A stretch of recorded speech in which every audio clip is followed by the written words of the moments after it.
Bonjour, bienvenue chez Breeze Motorsport. Aujourd'hui commence le deuxième épisode de notre GT3 Cup MBZH, une GT3 Cup phase 2.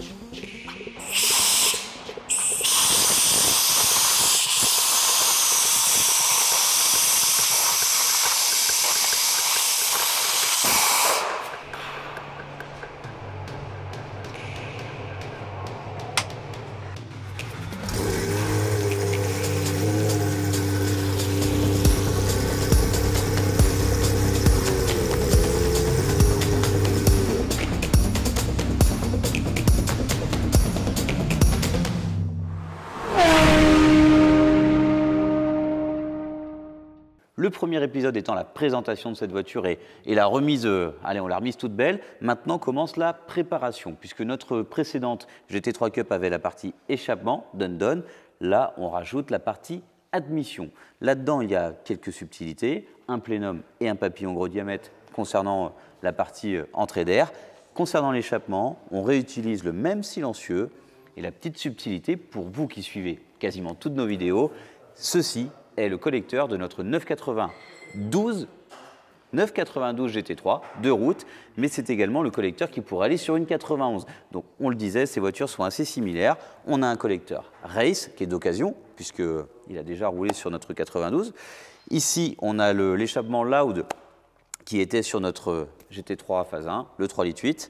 Et on a un petit adaptateur qui se retrouve ici même, qui est en fait la partie où on pourrait trouver les valves sur une voiture de série. Donc c'est la seule partie qui ne fitait pas, puisque l'ancien collecteur est dans le stock, le silencieux est réutilisé, et pour assembler en fait le silencieux avec le nouveau collecteur sans les valves, il nous fallait ça.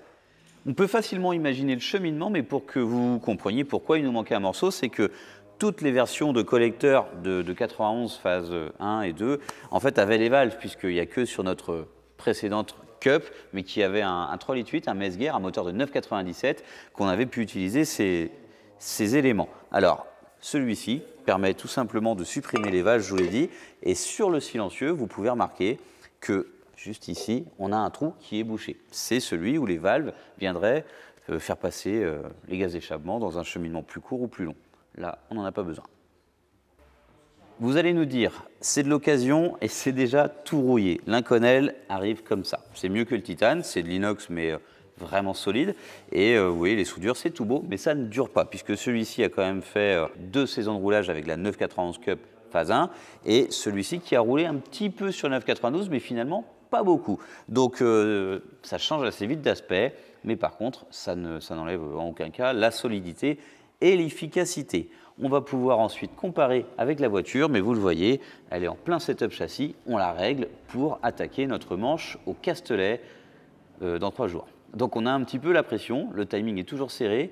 On va squeezer un petit peu la partie bande puissance, puisque je vais revenir aux performances de ce kit. On a un power package complet, mais on va se permettre de le faire puisqu'on a déjà effectué et filmé cette opération sur une voiture qui était au garage il y a quelques temps, il y a 1 an à peu près.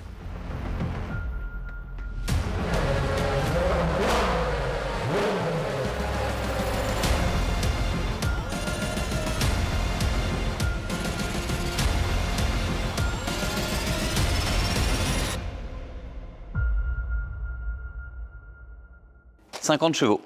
La moyenne en Power Package Undone, c'est ça. Et en fait, à peu près trentaine de chevaux avec l'échappement.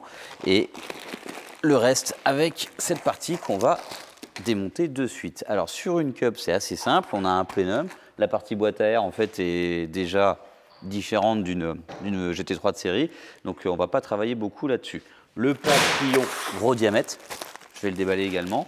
Et puis c'est à peu près tout. Le reste, c'est des connecteurs, des petites choses pour des joints et des colliers. Alors, les sorties sont également d'occasion. Hein, c'est celles qu'on avait avant. Les spécifiques Cup qui sont toutes fines.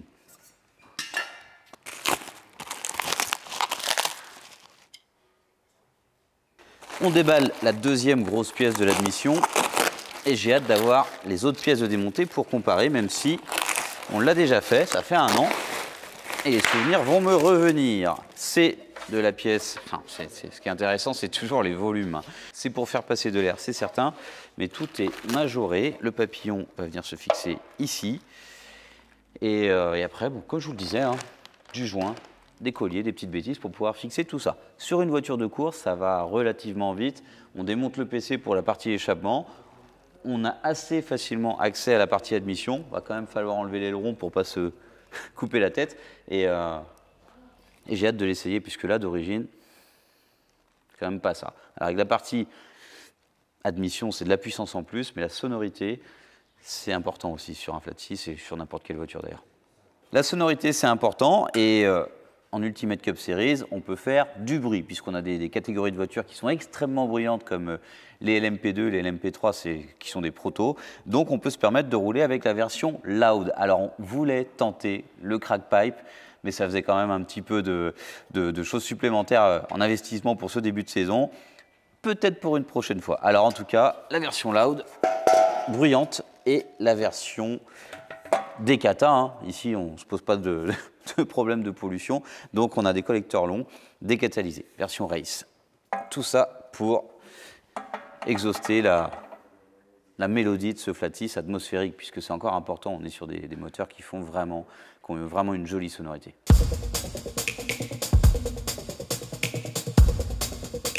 Et c'est marrant, c'est du hasard. Il n'y a pas meilleur exemple que la 991 Turbo pour parler de sonorité. Là, ici, on a la puissance ultime, c'est juste de la folie, et on a une sonorité qui est un petit peu, qui est vraiment différente de l'Atmo. Mais à contrario, on a la puissance et beaucoup plus de puissance. Alors, on passe quand même par de l'échappement, et on parlait de sonorité, elle va changer sur celle-ci également, puisqu'on va lui monter des downpipes, on va supprimer, c'est des suppressions de catalyseurs, et elle va faire un petit peu plus de bruit, pas trop, mais ça va aussi augmenter la puissance, puisqu'on va aussi passer par une reprogrammation moteur, stage 2, puisqu'on supprime les catalyseurs. Concernant la modification, la préparation de cette 991 Turbo, vous pouvez retrouver une vidéo quasiment similaire juste ici. Et dans cette vidéo, vous aviez vu comment ce véhicule me plaît. On a la puissance, on a l'élégance. L'autre était toute blanche, mais full option. Celle-ci a vraiment beaucoup de caractère, je trouve, avec cette capote bordeaux, les sièges qui vont avec. Noir, jantes noires, simple et efficace, cabriolet. Je pense que pour cruiser le dimanche à toute allure, même un petit peu plus, c'est un véhicule qui me semble quand même pas mal.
On vient de passer celle-ci d'origine au banc, on va aller voir les scores, on va ensuite monter ces bouts de tube, tout simplement, et puis on la repassera après avec un petit peu plus de puissance et de couple. 520 chevaux annoncés par le constructeur chez Porsche, 515 chevaux effectifs sur le banc. Alors c'est toujours un petit peu compliqué d'alimenter en air ces voitures qui ont le moteur à l'arrière. Et le moteur, alors il y a le côté aspiration, le filtre à air, mais il y a aussi les intercooleurs. Donc c'est un score vraiment honorable, c'est qu'il y a du gain. On se retrouve tout à l'heure et en attendant, on retourne voir la GT3 Cup, puisque là aussi il y a du gain et on est sur la partie admission, ça avance plutôt bien. Ensuite on fera la partie échappement. On va tout de suite anticiper une question, un banc 2 roues motrices, une voiture 4 roues motrices. Ici on a bien un cardan, aussi petit soit-il. Il y a un mode banc pour passer ces Porsche 4 roues motrices en 2 roues motrices. Propulsion. Admission, la recette habituelle, un plénum qui, dans sa conception, est quasiment pareil que celui d'origine. Alors là, c'est du plastique, un moulé. Là, c'est de l'impression 3D. Par contre, ce papillon Bosch, la différence, on vous l'a déjà montré plusieurs fois, mais c'est ça toute la différence. c'est assez flagrant puisqu'on rentre l'un dans l'autre. Alors, il y a pas mal d'étapes qu'on va un petit peu squeezer comme sur la 911 Turbo, puisque par exemple pour le mode banc, vous le savez, vous avez déjà vu tout ça dans les vidéos qu'on vous a présentées en tout début de cet épisode. Alors, l'admission, c'est presque terminé. On remet la boîte air d'origine, qui n'a rien à voir avec une 911 GT3 basique enfin, de route. Et ensuite, on va faire la partie échappement. Alors, concernant ces voitures, une précision importante, pas besoin de reprogrammation, puisqu'en fait, ce sont des voitures de course qui ont une autre façon de fonctionner. C'est beaucoup plus simple. On va dire que les sécurités, les normes anti-pollution sont gérées d'une manière un petit peu plus simplifiée. L'idée, c'est vraiment d'augmenter le diamètre. Il y a plusieurs façons suivant la taille du papillon qu'on a d'origine. Ici, on passe de 83 à 94. On fait tout ça pour la puissance, évidemment, 50 chevaux et le couple qui va avec, mais on fait ça aussi pour la sonorité. On l'a démarré ce matin pour la première fois, on va le refaire, c'est assez impressionnant comme elle est silencieuse. Et attention, on a une option qui n'est pas montée, je vais vous les descendre et je vous les montrer, une option avec des gamelles latérales supplémentaires. Alors, il ne faut jamais dire jamais, on va peut-être être obligé de les monter un jour. Mais alors là, j'imagine même pas le silence que ça doit créer. On y va. C'est un petit peu sport de monter dans une cub, de par l'arceau et le siège, mais alors c'est encore un petit peu plus quand on est sur un pont. Attention, roulement de tambour, j'en profite pour vous dire qu'on a monté la batterie, l'extincteur tout neuf pour des raisons d'homologation, allumage, donc c'est le coupe-circuit principal. C'est pas très vieux et en même temps c'est de la technologie, vous le voyez, c'est un petit peu la même chose que sur la phase 1 mais un petit peu plus moderne. Le deuxième allumage. On entend la pompe de la boîte de vitesse séquentielle qui se met en route. On embraye, au cas où nous aurions une vitesse de passer, et on démarre avec le petit bouton qui est là. Attention les oreilles.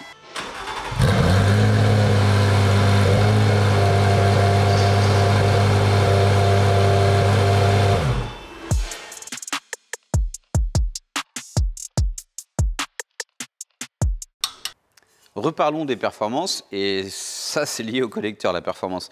On a un catalyseur, le catalyseur a disparu, et on a aussi une technologie, c'est peut-être pas le mot, puisque ça reste des bouts de tubes, mais en tout cas la fabrication, la conception est très clairement différente. La longueur des tubes est beaucoup plus importante sur le London, ce qui nous apporte du couple. On a un petit peu de performance supérieure avec la suppression du catalyseur, et tout ça aussi, ça va nous amener la sonorité des tubes longs London. Petit coup de meuleuse pour apporter notre touche, puisqu'il y a plein de petits détails dont on commence à avoir l'expérience et qui sont des subtilités importantes pour le montage et le bon fonctionnement. Et ouais, parce qu'il y a beaucoup de similitudes entre toutes ces 911, mais il y a parfois des petites différences et il faut anticiper les choses. On a les trois différences de couleurs qu'on avait par terre, ça va être le moment de vous montrer un petit peu les choses en place. Le collecteur de la 992 qui peut également se monter sur une 991. Ensuite, on va avoir cette partie là où on aurait les valves d'origine qui est toute neuve qui va venir prendre place avec le silencieux à l'arrière. C'est presque prêt.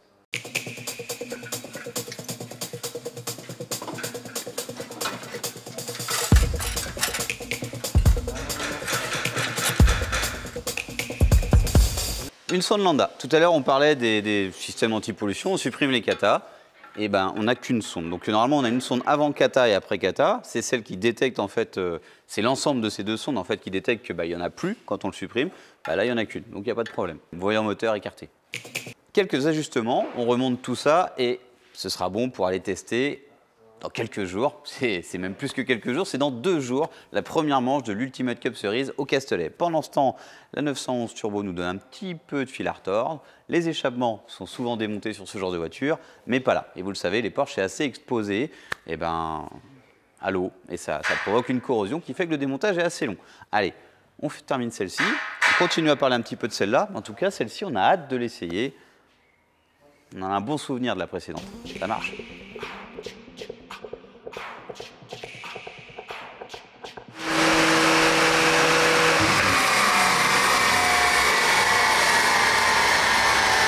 La 991 Turbo est sur le banc, on est sur la partie développement de la cartographie. Alors, on a supprimé on a remplacé cette partie qui est la partie d'origine catalysée, cette petite matière qui est à l'intérieur, hein, je ne vous explique pas ce que c'est qu'un catalyseur. Donc on a mis une version 100, ce qui nous permet de faire une cartographie un petit peu plus optimale puisqu'on a des températures d'échappement qui sont plus basses. Alors on l'a passé d'origine, 515 chevaux, on l'a repassé, on avait un petit peu de puissance supplémentaire et de couple et maintenant on travaille vraiment sur un truc plus costaud. Attention, c'est assez violent.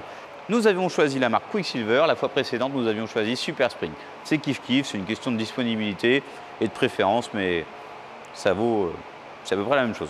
Cette étiquette nous apporte la preuve que les moteurs sont les mêmes sur une Turbo S et une 991 phase 1 ou phase 2, puisque en fait c'est la même référence d'échappement. Bon, on va essayer de faire un peu de bruit avec la GT3, mais je crois qu'on va attendre un petit peu là.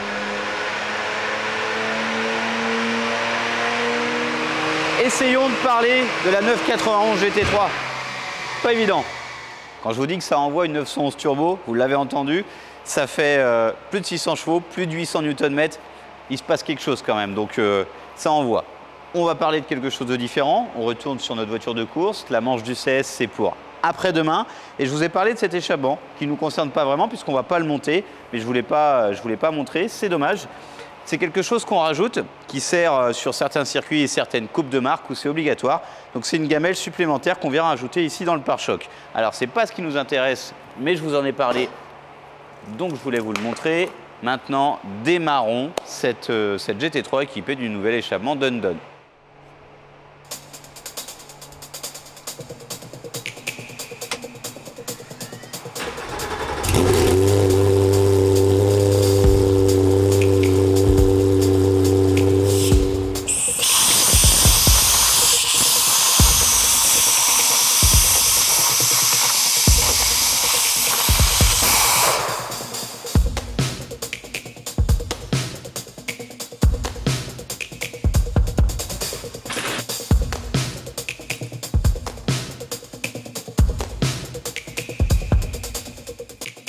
Waouh, elle est juste magnifique cette 991 Turbo. Et je pense que pour terminer cette vidéo, à défaut de pouvoir rouler en 991 Cup, allons faire un petit tour. Ce qui est bluffant avec ce genre de voiture, c'est le confort que ça procure. Ce côté moderne de la voiture qui a une boîte de vitesse ultra souple et efficace. Ce côté cadre motrice qui est rassurant, on va pouvoir l'essayer. Mais on va en venir au principal. On est en deuxième, 3000, 4000.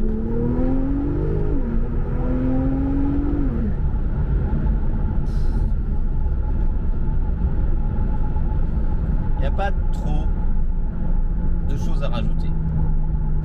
C'est génial. C'est juste une voiture parfaite. Parfaite pour tout faire ou presque. Ça reste une super voiture. Et là maintenant, on a un petit peu plus de bruit. On entend un petit peu plus les retours d'échappement.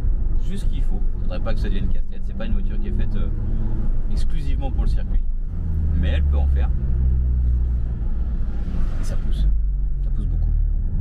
Vraiment, c'est difficile de se rendre compte à quel point ça pousse. Surtout pour vous qui êtes derrière la caméra.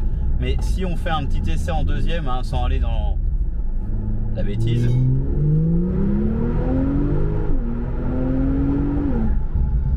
Et ce qui fait que c'est pas si violent comme ça la caméra, c'est que c'est ultra efficace. En fait, malgré les 600 chevaux et le couple qui va avec, ça motrice hyper bien, tout passe. Et ouais, je pense qu'à chaque fois que j'essaye une 991 Turbo, ça me fera toujours le même effet, la banane. Pour remplacer notre modeste 996 cabriolet, ce serait pas mal. Surtout qu'avec cet intérieur un petit peu coloré, elle a du caractère cette voiture noire. Revenons-en à la course et à notre GT3 Cup. C'est le moment de charger. On a notre GT3 qui est juste là, le camion qui est juste ici. Et c'est parti pour le Castellet. J'espère que cette vidéo vous a plu. N'hésitez pas à liker, partager, commenter. Abonnez-vous, Kenavo.